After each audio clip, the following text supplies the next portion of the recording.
Olá, como vai? Vamos a mais uma aula de matemática e a aula de hoje nós vamos trabalhar, a semana 3 e a semana 4. Então, hoje eu vou abordar os assuntos que foram abordados na semana 3 e 4 do seu PET. Muito bem. No último encontro, a gente viu noções de estatística, conceito, tipos de gráficos e resolução de problemas. Hoje, a gente vai ver gráfico de setores, uma maneira mais detalhada. Eu vou explicar para vocês como eu construo um gráfico de setor. Os infográficos, o que são e para que servem, estereogramas, pictogramas, cartogramas, organização de dados, tabelas e resolução de problemas. Uau! Então, vamos lá. As habilidades, só para relembrar, são conceitos que a gente precisa para a aula de hoje. O IBGE, Instituto Brasileiro de Geografia e Estatística, ele é responsável pela pesquisa censitária, que normalmente eles fazem o levantamento de toda a população. É como se ele entrevistasse todos os brasileiros. É como se fosse, mas é feita uma amostragem. Todos esses conceitos nós vimos no último encontro. Importantíssimo lembrar que frequência absoluta é quando eu conto, é o que eu contei, são os dados brutos quando eu recebo. E a frequência relativa é o percentual em relação ao todo. Muito bem. Só para lembrar, vamos testar? Conjunto de todos os elementos que têm a característica de interesse, uma pesquisa, eles têm a mesma característica. Isso é uma população, tá? Tipo de pesquisa que envolve toda a população, acabei de falar, Ela é feita pelo IBGE e é uma pesquisa censitária, que é o censo, Tipo de pesquisa que envolve uma parte da população. É a pesquisa amostral. Ao invés de pegar toda a população, eu pego somente uma parte dela, tá? Parte da população de interesse para a pesquisa. Quando eu pego uma parte, por exemplo, eu vou fazer uma pesquisa para as eleições agora que vão chegar, Eu não tenho como fazer pesquisa com toda a população. Então, eu pego uma amostra, normalmente de 1.000, 2.000, 3.000 pessoas e representa a população daquela cidade, tá certo? Então, a parte da população de interesse na pesquisa é uma amostra. Tudo bem? Mais um. Tipos de gráfico e aplicações, nós vimos no último encontro. Gráfico de barras horizontais, Pode ser tanto horizontal quanto vertical. A diferença é bem básica, tá? O gráfico de barras horizontal é quando a legenda, tá? O que significa cada retângulo é maior. Então, como ele vai ficar deitadinho, dá para escrever melhor, quando ele é maior. E a coluna é quando é uma coisa mais simplesinha, mais reduzida, mas a gente enxerga melhor quando é um gráfico de coluna. O gráfico de linha, nós vimos também, ele normalmente é usado para ordem cronológica. O que é uma ordem cronológica? Tempo, mês, dia da semana, ano, estação, tá certo? Quando eu quero mostrar o crescimento ou decrescimento cronológico daquele fato, daquele estudo, daquele atributo, normalmente eu uso um gráfico de linhas porque ele é mais exato e mais aconselhável. E, finalmente, o que eu queria abordar na aula de hoje, que são os gráficos de setores. Eu falei com vocês no último encontro como eram feitos os gráficos de setores. Hoje eu trouxe um exemplo muito bom para vocês de gráfico de setor, que é o famoso gráfico de pizza. Calabresa, moda, não é isso? Então, vamos lá. Primeira regra. Como eu falei com vocês, aqui, o gráfico de setor, ele é bem diferenciado, tá? Se você for olhar, isso daqui é um setor da circunferência, por isso que chama gráfico de setor, tá certo? E que se você for observar, ele lembra uma pizza.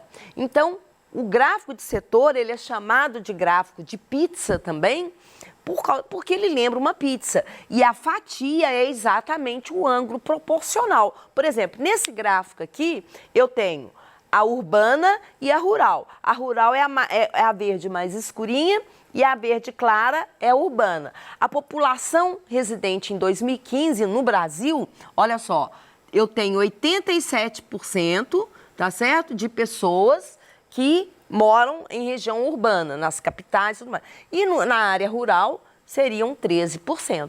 Se você observar bem, ele ressalta, sabe, fica florado no gráfico de setor. Por isso que ele é muito usado para comparação em relação ao todo, tá? E ele lembra uma pizza.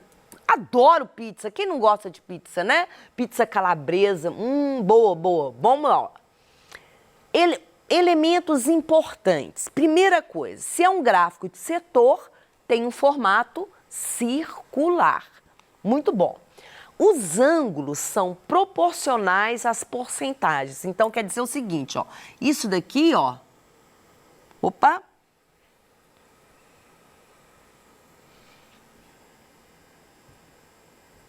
Isso daqui, ó, é proporcional, ó.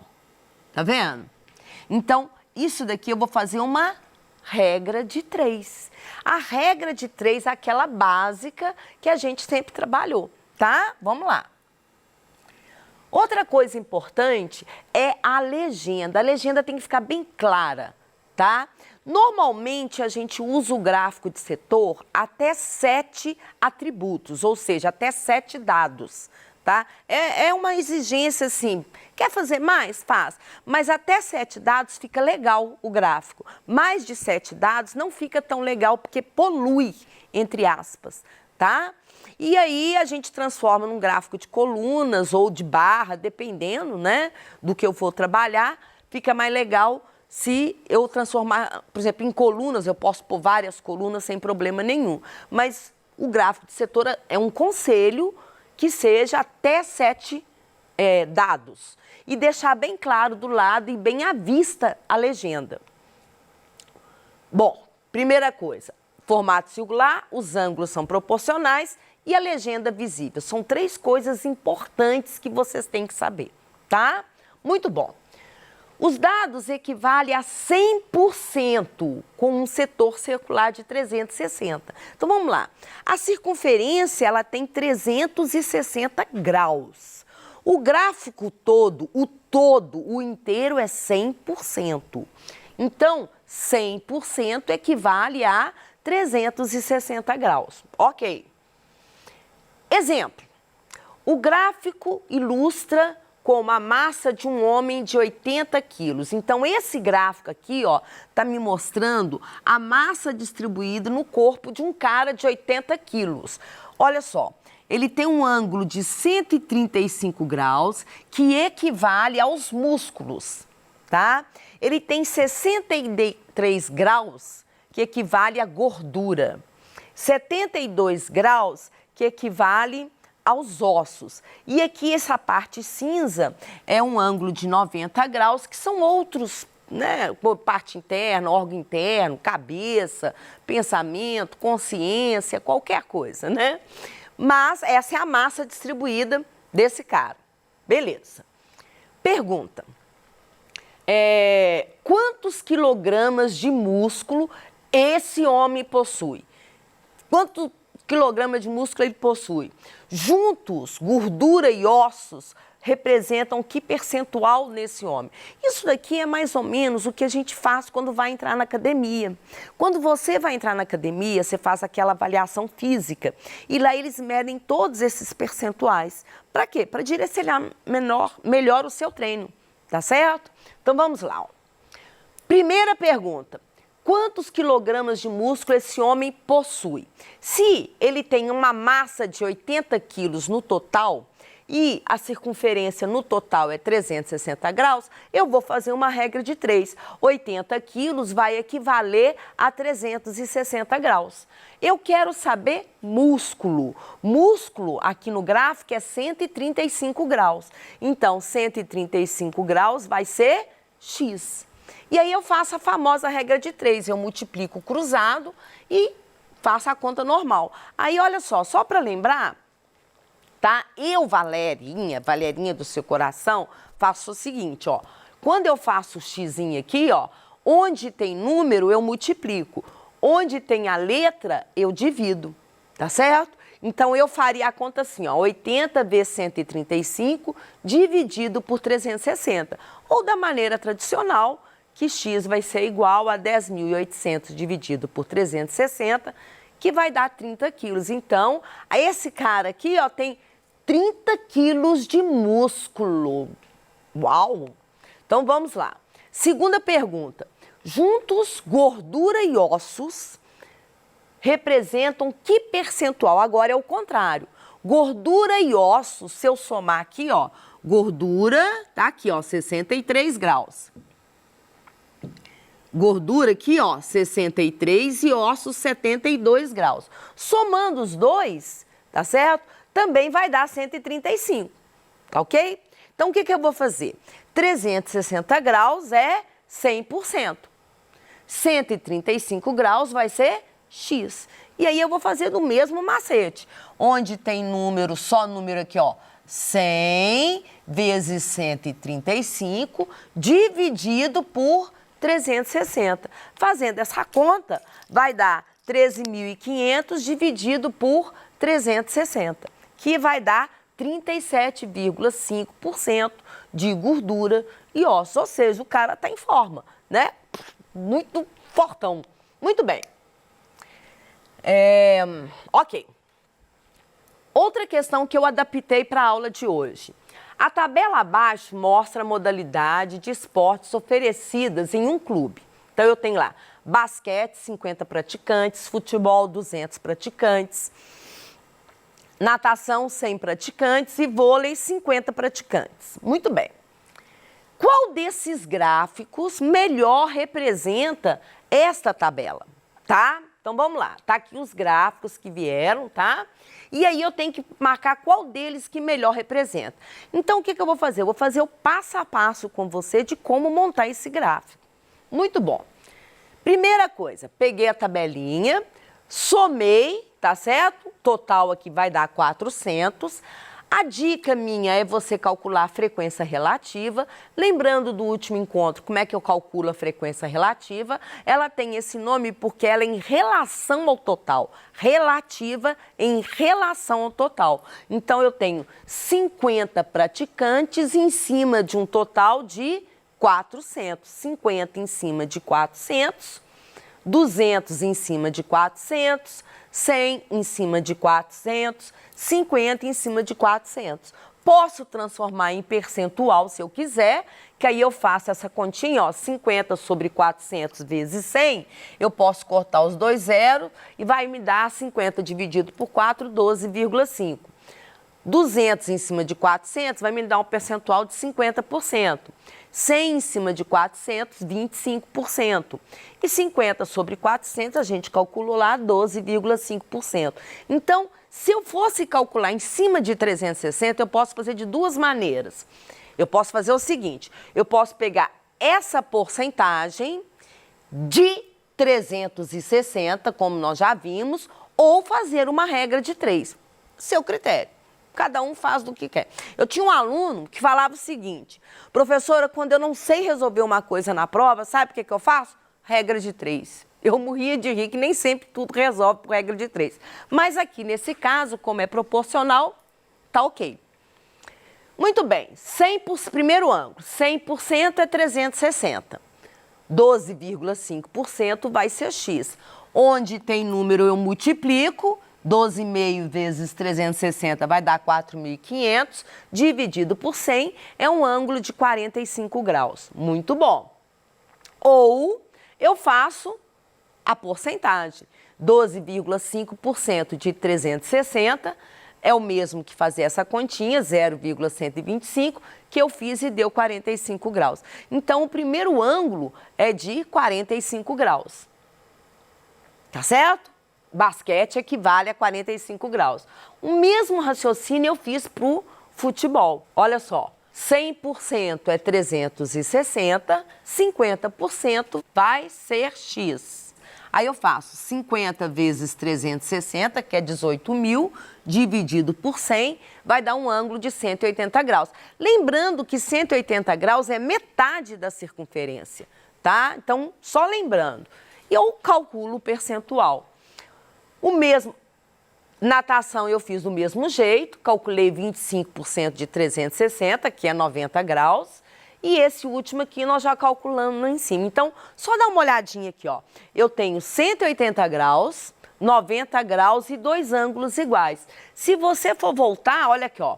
180 graus, 90 graus e 45. Então, a figura que mais se assemelha a essa daqui é a letra C. Tudo bem? Infográficos, muito bem. Os infográficos têm esse nome porque, além do gráfico, eu tenho uma informação adicional. Normalmente, eu misturo ele com os pictogramas, que são figuras, tá? E ele traz informações. Por exemplo, esse daqui, ó, tá me trazendo a fórmula da cafeína, tá? Fórmula química, ele tá me dando uma informação. Isso aqui foi tirado do Centro de Ensino Unificado.com. Então, olha só. Tem aqui todas as bebidas, os tipos de bebidas, aqui ó, achocolatado, chá verde, refrigerante à base de cola, chá mate, o café instantâneo, o energético, o café expresso e o café coado. E ali em cima tem o percentual de cada um. Então, a quantidade, percentual não, perdão, a quantidade de cafeína de cada um. Tá? Então, você vai olhando ali, ele está me passando uma informação que, para mim, né, eu tomo café, eu tomo energético, né, eu tomo refrigerante, essa informação é importante. Isso é um infográfico.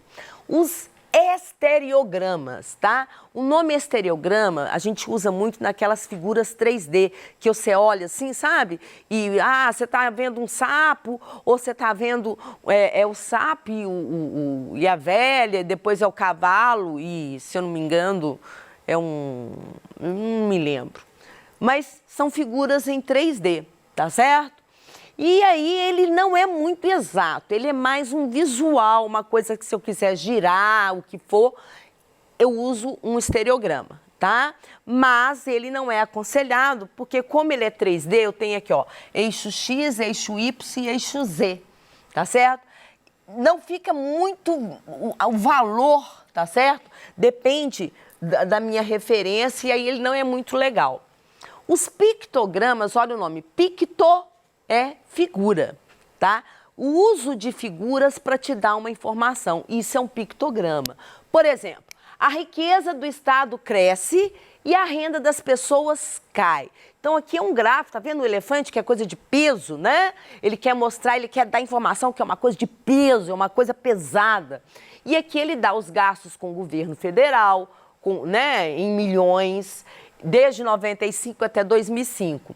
E aqui vem, aí depois vem o rendimento médio dos trabalhadores. Então, ó, foi caindo, ó, 7,5%, 5,7%. Então, quando eu quero dar uma informação legal para você, eu faço um pictograma. Aqui, ó, eu quero mostrar a floresta ardida, eu representei por árvore. Lâmpadas, que a gente chama em espanhol é ampuleta, tá certo? Então, as ampuletas no supermercado, aí tem o preço, quanto que aumentou, quanto maior a lâmpada, mais cara.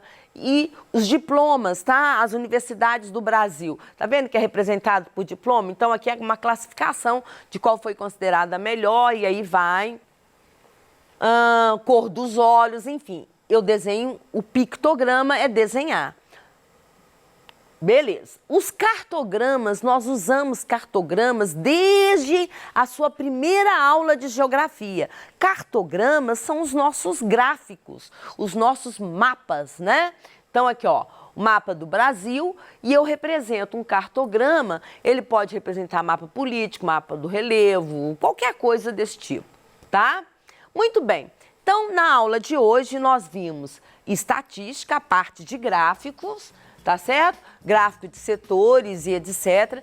No próximo encontro, eu vou trabalhar com vocês com tabelas, mais a parte de medidas de tendência central, tá bom?